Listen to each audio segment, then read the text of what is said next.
Sappho was a female poet who lived around 600 BC on the Greek island of Lesbos.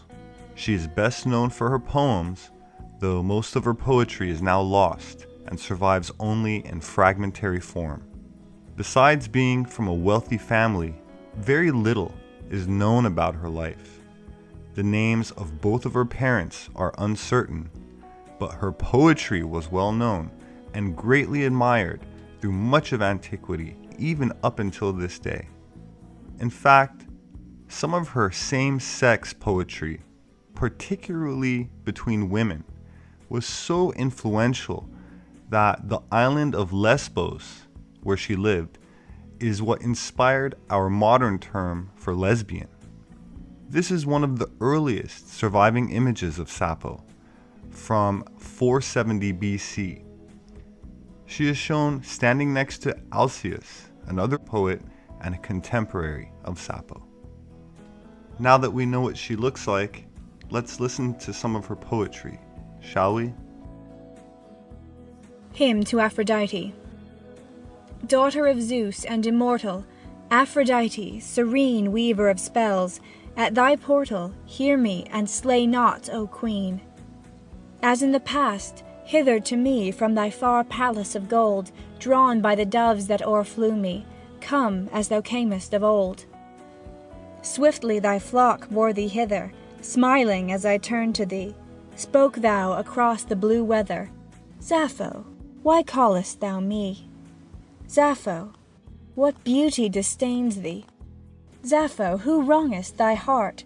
Sappho, what evil now pains thee? Whence sped the dart? Flies from thee, soon shall she follow, turns from thee, soon she shall love, seeking thee swift as the swallow, ingrate though now she may prove. Come, once again release me, join with my fire thy fire, freed from the torments that seize me. Give me, O Queen, my desire.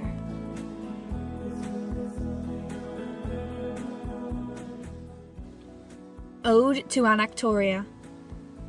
That man, whoever he may be, who sits awhile to gaze on thee, hearing thy lovely laugh, thy speech, throned with the gods he seems to me. For when a moment to mine eyes thy form discloses, silently I stand consumed with fires that rise like flames around a sacrifice. Sight have I none, bells out of tune ring in mine ears, my tongue lies dumb, paler than grass in later June, yet daring all, to thee I come. Thy heart, however fair, however sweet, who has not learned by gracious art to draw her dress around her feet. Dead shalt thou lie.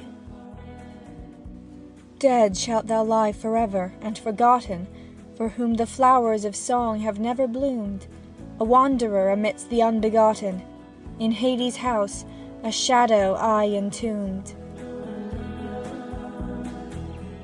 Death. Death is an evil, for the gods choose breath. Had death been good, the gods had chosen death. Love.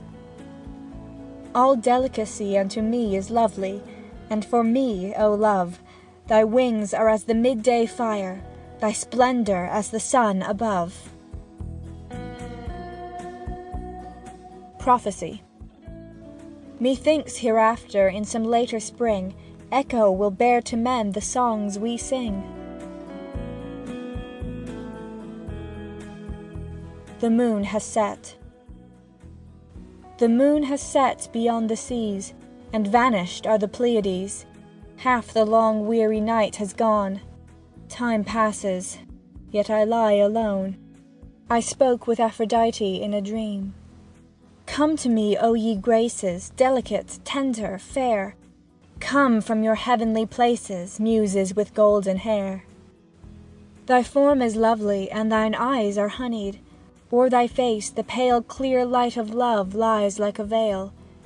Bidding thee rise with outstretched hands, before thee Aphrodite stands. Upon thy girlfriend's white and tender breast sleep thou, and on her bosom find thy rest.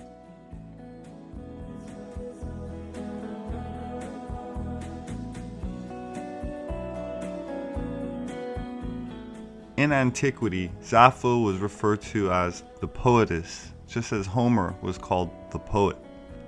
Plato hailed her as the 10th Muse, and she was honored on coins and with civic statuary.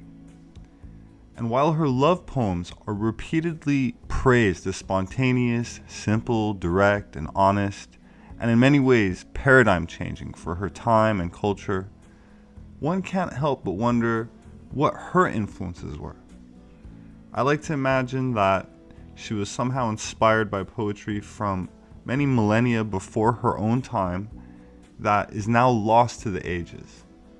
Well, not totally lost. I'll leave you with an excerpt of a 4,000-year-old Sumerian poem, Inanna's Descent to the Netherworld. From the great above, she opened her ear to the great below. From the great above, the goddess opened her ear to the great below. From the great above, Inanna opened her ear to the great below. My name is Robert Sepehr. I'm an anthropologist. I enjoy making these videos. Please check out my books published on Amazon.com. Thanks again for all the comments and for sharing, and I will see you next time.